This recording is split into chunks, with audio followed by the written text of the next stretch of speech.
What's up, Green Bay Packers fans? Welcome back. As always, thank you for joining me. My name is Paul Brettel. Today we're here to take a high-level look at the Packers' salary cap situation as they head into the 2025 offseason. Everything you need to know with free agency, not too far down the road. But first, before we do all that, you know the drill. Hit like on the video, hit subscribe on the YouTube channel. I do greatly appreciate it. You can follow me on Twitter at Paul_Brettel. Find all my work over at ESPNLacrosse.com. And my Wisconsin sports radio fans, Packers, Brewers, Bucks, Badgers radio.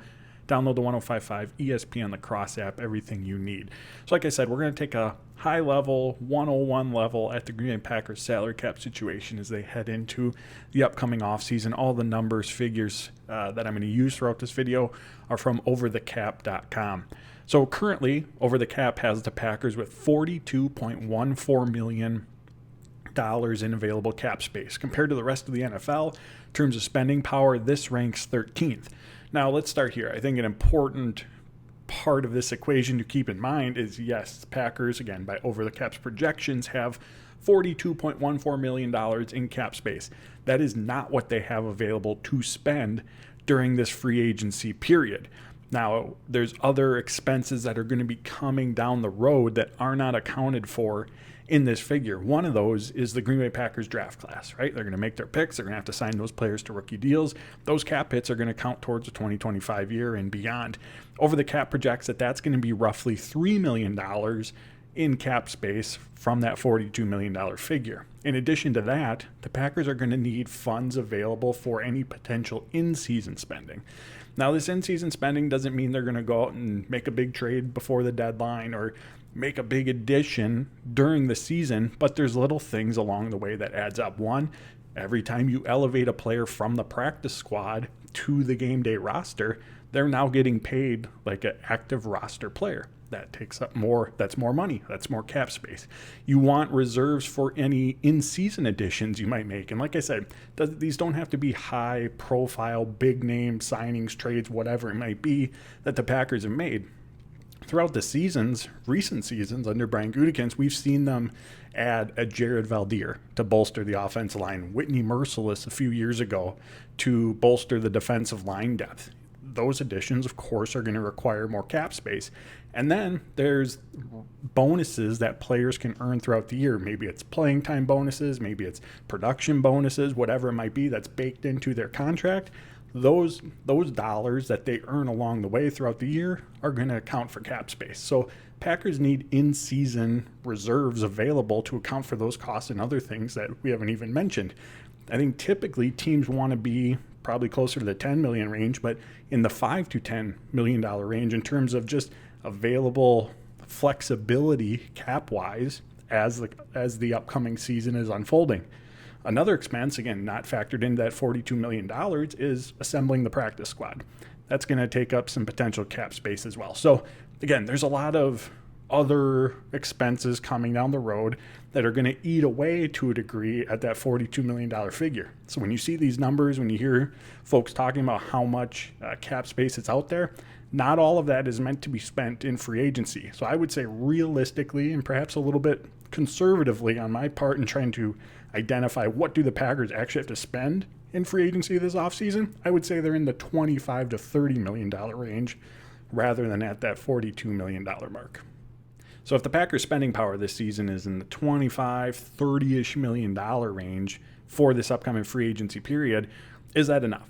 Well, right, that depends on what kind of free agents are Brian Gutekunst to bring in. But typically, and not just with the Packers, but league-wide, you see a lot of teams maneuvering contracts, right, pushing salary cap charges down the road in some instances, or releasing players to give themselves a little bit more salary cap flexibility. The degree to which the team is going to do that obviously varies quite a bit, but oftentimes you do see teams taking those measures, again, to give them a little more salary cap flexibility in the moment. And when it comes to creating that additional cap space, there's three primary ways that a team can accomplish that. One is by releasing or trading a veteran player whose dead cap hit is less than their cap hit. So their salary cap hit, that's the number that's on the books, right? If they're on the team this season, this is how much cap-wise their contract counts towards the team's salary cap situation. The dead cap hit, those are dollars that still count against the salary cap even if that player is not on the team, even if that player is playing elsewhere that season. Dead cap is dollars that have been paid out to the player but have not yet been accounted for on the salary cap. So typically that might be a signing bonus. When a player signs a new deal, they get a signing bonus. That is money that is upfront paid to that player. So let's say over a 4-year deal, player signs this new contract, gets a $20 million signing bonus. Player gets the signing bonus money, but the benefit to the team is then, rather than taking that $20 million signing bonus and having to put it all on this year's salary cap, they can prorate it over the life of the contract. So they can have $5 million cap hit in year 1, 5 in year 2, so on and so on, spreading that out through the life of the deal. That's the benefit to the team. Now, if in year 3 of that deal, the team decides to release the player, well, that player has already been paid, again, that full signing bonus of $20 million, but there's still $5 million, that 4th year on the contract that hasn't happened yet, that the $5 million of the $20 million signing bonus that's been prorated hasn't counted for against the cap. So in this scenario, that would be dead cap. Those are dollars that are going to remain on the books if a player is playing elsewhere that season. But if that dead cap hit, again, is less than the cap hit, the team can still generate cap savings for that current year. If a player has a dead cap hit if they're released of $10 million, but their cap hit if they're on the roster is $15 million, well, it's still a $5 million quote unquote savings in terms of salary cap space that the team can generate by moving on from that player or trading them. When it comes to the Packers this offseason, there's really one player who fits into this potential bucket, and it's Jaire Alexander. If the Packers do move on from Jaire, they are going to take on a dead cap hit. I think it's in the $16-17 million range is what he's going to leave behind on the books, even if he's playing elsewhere. But their savings would be $6.8 million on the salary cap. So even though they have to keep that $17-ish million on the books this year, they would still have a net savings of $6.8 million on the salary cap. So add that to the $42.14 million figure that they would get if they moved on from Jaire, whether they traded him or released him. Now, there's two, when this is just releasing a player, but there's two avenues to do this. There's the pre-June 1st designation and the post-June 1st designation. The big difference between those two is when you take on the dead cap. If you release a player in March as a pre-June 1st designation that you're releasing them, you take on that entire dead cap hit in the current year.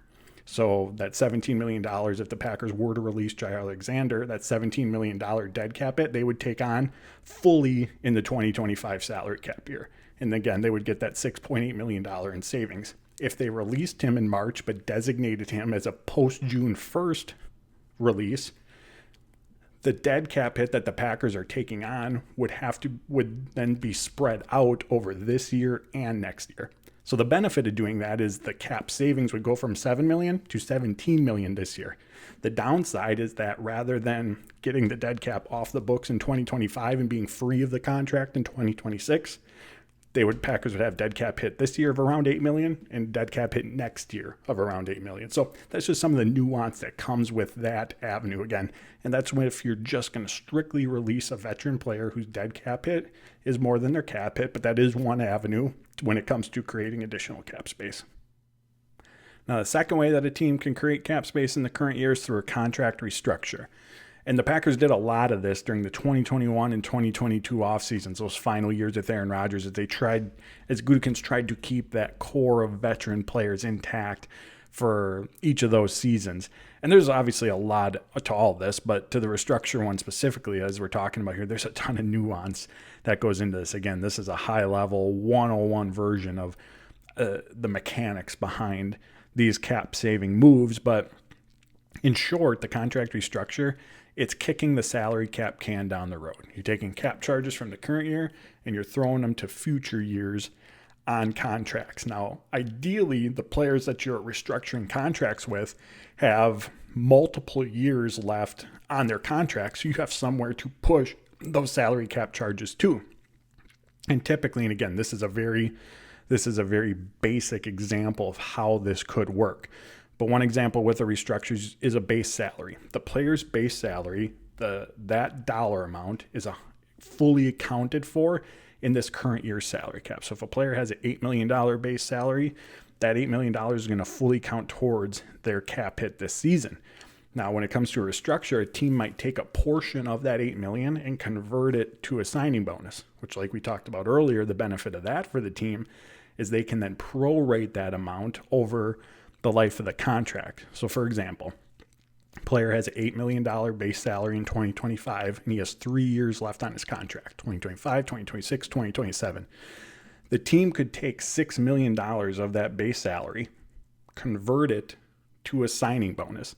So now that $6 million is prorated over each of the 3 seasons that are left. So $2 million in 2025, $2 million in 26, $2 million in 2027.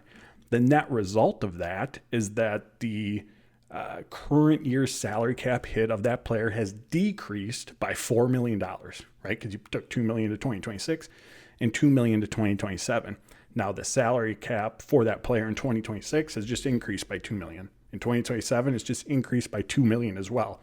That's the downside to it, right? The benefit is the short term, the now immediate cap relief that you get from this move. The downside to the move is, again, these cap charges just do not disappear because you move them to the future. The player's contract and cap hit in those future years is now going to cost more. It's going to be more on the salary cap because you're taking the cap charges from current year and pushing them to the future year. Now, an added wrinkle to all this, and again, as part of the Packers 2021, 2022 off seasons, they did this a lot, are void years. Void years, in short, they're dummy years that are added to a contract for cap purposes. They are not an extension. So you would do this if the runway on a player's current deal isn't necessarily long enough. You want more room, more years to push cap charges to further lower the current year's cap hit. So let's say in that same example above, you have an $8 million base salary and the player has only 2 years left on his contract. You have those 2 years, 2025, 2026, and you make 2027 a void year. Again, this is for salary cap purposes. On paper, the player did not receive a 1-year extension where their contract goes through 2027. Their contract still terminates in 2026 in this example if they have 2 years left on their deal. But again, you can convert $6 million to a signing bonus, $2 million this year, $2 million in 2026, $2 million in the void year in 2027. Helps lower the current year's contract. Now the player plays out 2025, he plays out 2026, his contract terminates, he goes to free agency. The $2 million that went to the void year in 2027 now accelerates and comes due on the 2026 books, because the contract's up this year, as dead cap. And is left behind, just like we talked about before, even if the player is signing elsewhere. Packers did a lot of that during, again, those 2021, 2022 seasons to provide themselves with additional cap relief. And again, the downside is down the road, it can limit your flexibility. You're gaining flexibility in the moment, but you're losing it in the future because you're pushing cap charges to that point. So again, that's kind of the inner workings, the guts of how the contract restructure unfolds. If the Packers want to go down that path. And when it comes to potential candidates for this, I think one we can point to is Rashawn Gary. Has 3 years left on his current deal. He has a cap hit this year of $25 million. Packers could look to, again, move cap charges from this year to those remaining years on his deal. Elton Jenkins has 2 years left on his contract. Comes with a decent cap hit this year as well. So those are, if the Packers are going to go down this path, and Brian Gutekunst said during his season-ending press conference, he really likes where they're at cap-wise right now because those 2021, 2022 seasons I keep referencing, they've gotten out from the dead cap hit that they've had to incur or the additional salary cap charges in these now future years that they've had to take on from the maneuvers they made a few years ago. And if the right player is available in free agency, he said obviously they'll make the moves that they have to cap-wise to make it work out from a cap perspective. But he does like where they're at right now in terms of the flexibility that they have. But again, Rashawn Gary, Elton Jenkins, perhaps if the Packers were to go down this path, 2 potential candidates whose contract could be restructured. Now, the last avenue for creating salary cap space is a contract extension. And there's a bit of overlap in terms of the inner workings of it that mirrors a restructure. Now, obviously, with an extension, you're adding new years onto the current deal. You're adding new dollars into the current deal. And a lot of times, not all the time, but at times, teams will use that as an opportunity to take some of the current year's cap charges, bake it into the new dollars, the new years being added onto the contract to help them create cap space in the current year. So again, that's another avenue that teams can utilize. And when it comes to extension candidates for the Packers, aren't really a ton. One that comes to mind is Zach Tom entering the final year of his rookie deal. Quay Walker, Devontae Wyatt also entering the final year of their rookie deals. And we talked about this a few videos ago when Gutekunst was discussing their fifth-year options, which are decisions that Gutekunst is going to have to make this offseason. And I mentioned I wouldn't be surprised if with Walker and or Wyatt, if the Packers take a similar path that they did with Jordan Love when they had to make the decision about his fifth-year option. They ended up technically declining it, but they signed him to a one-year extension, again, to give them more flexibility from a salary cap perspective. So I do wonder if that path is in play for Green Bay when it comes to, again, Walker and or Wyatt. Now, when it comes to all three of these players, they're on rookie deals. So relatively speaking to players who are on second and third contracts, the cap hits that each of these players have this year is in the $3 to $4 million range. So it's not as if there's a ton of flexibility cap-wise that if any of these players were signed to an extension where there's a ton of flexibility in terms of pushing a decent amount of cap charges to future years. So does it exist, that opportunity? Sure. Is it going to provide ample cap savings that it's going to alter how the Packers go about this offseason? Not by any means. But I think a year ago when Jordan Love signed his extension, as big as that new contract was, for the 2025 season, it still did provide the Packers with some cap relief, again, because they pushed some of the current year, the 2024 cap charges, to the future years of the deal. So again, just another avenue that teams have when it comes to looking for any sort of added flexibility in the current year when it comes to the salary cap. Now to wrap this up, as I said a little bit ago, Brian Gutekunst feels good about where the Packers are at salary cap wise, and a big part of them getting back on track as quickly as they did, again, after those 2021, 2022 off seasons, was the infusion of young rookie contracts that they have on the roster. Cap-wise, those do not take up a lot of cap space whatsoever. So do the Packers have the means to go out and make a big addition, Josh Jacobs, Xavier McKinney type of addition this offseason? I believe that they do. It might take some maneuvering in one or a few of the ways that we just went through here, but I think they have the flexibility to do that if that's a path that they want to go down. And again, Brian Gutekunst said, for the right player, they're always going to be willing to make those type of moves and cap maneuvers that come with it if they believe that they're bringing the right type of player in. But I think one of the important things I should say to remember with all of this is you're always giving something up, right? If you are not going to make many or any salary cap maneuvers, you don't have the same amount of flexibility in the moment, but you're giving yourself more flexibility in future years. Vice versa, if you are going to make some big additions and you need more cap space, you have ways, and every team has the ability to do everything we just described today.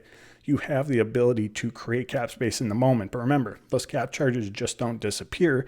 They're just coming due at a different time, like using a credit card. And the cap hits from players in future years on their contracts now have increased. And now that's something in those upcoming years you're going to have to navigate. So there's always a give and take when it comes to these salary cap maneuvers. If you made it this far in the video, 1, I appreciate it. And 2, you might as well hit like and you might as well hit subscribe. Follow me on Twitter at Paul_Brettel. Find all my work over at ESPNLacrosse.com and download the 1055 ESPN Lacrosse app. Until next time, friends, take care.